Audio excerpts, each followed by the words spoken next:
It's where I go to clear my head. It's where I go if I've maybe had a bad day at work or a fight with the missus. That's my one place. But the culture's quite nice. It's quite a niche market, but they're all kind of cliquey. I think there'll always be an element of not understanding it because it's not a conventional sport. The adrenaline, just the general community of it, and just the love that comes from everywhere. Everybody who does this sport and has stayed with it loves it. There is no question in my mind about it. Skateboarding, rollerblading, BMXing. 3 very different sporting techniques, each with their own set of skills, rewards, their own social scenes and their own distinct history. However, whether riding a bike, a board or inline skates, there is one feature that connects these pursuits like no other. They were all born in the skatepark. My name is Daniel Caw, and welcome to Concrete Kings, the rebuilding of Stirling Skatepark. Situated within the historic Kings Park, the Stirling Skatepark has been home to hundreds of youngsters throughout the years. With plans for renovation just around the corner, I talked to skaters in the local community about what this project means to them. Rollerblader Graeme explains what's kept him coming back for over a decade and highlights the need for restoration. I think aside from giving you a meeting place, it's also a place to meet new people and to share your views with kind of people who have the similar taste in life, basically. You're all of the similar breed, and it's a really good community spirit.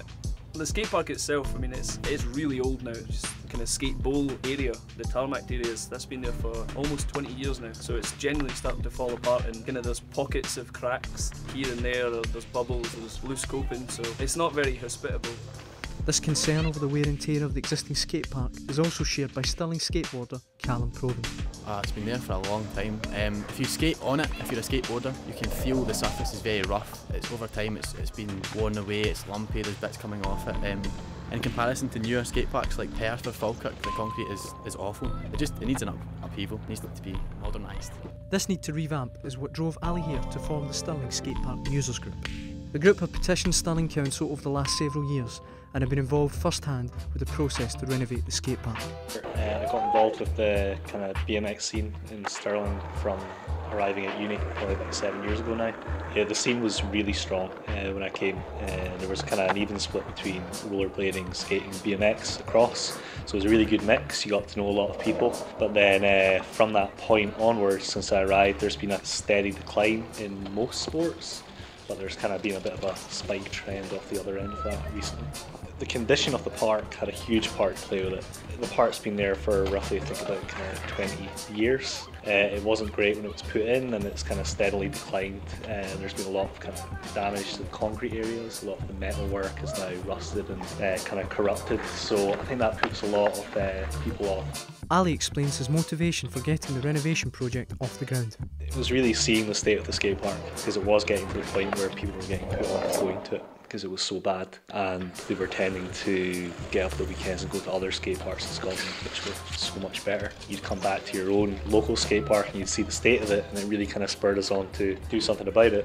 A key part of the project was user-led consultation. You found previously with other kind of council-built skate parks is that the council will go, okay, we'll give you a set amount of money, but we're going to design it and we're going to choose who builds it. And that's a really bad thing, because that means the people that are the end users, people that are going to use the park, don't actually get what they want. Once the council had assigned a skate park designer, they met with the users of the skate park. And we had an evening where we sat down and we got everybody's views. So from the kind of more experienced locals, the guys that have been on the scene for a long time, who knew what they want, kind of fits in the ways, to kind of the new guys as well, who were just starting out, wanting more kind of basic stuff that suits their needs.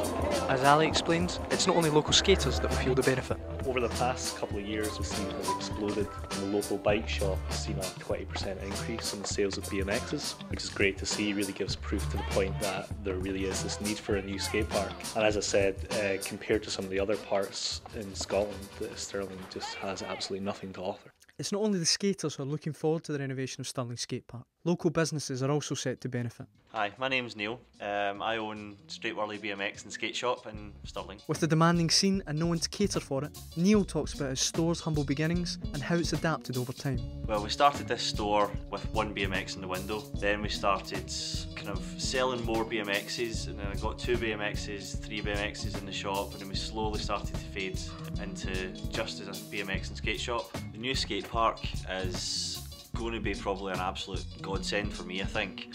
At the moment, I've got to deal with the fact that they've decided to close the skate park during the summer period, which is silly because that's its busiest period. But a lot of the kids are absolutely choking to try and get on this new park because it's been obviously disrepair for many years.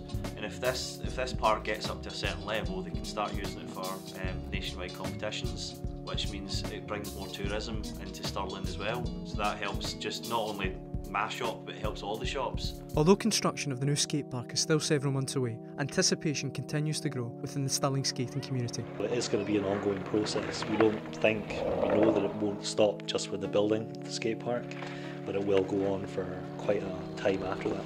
But I think there'll always be a skateboarding fraternity, people there, skateboard, enjoying it. Definitely hopeful that it's going to bring more people who are willing to try it out back to Newry.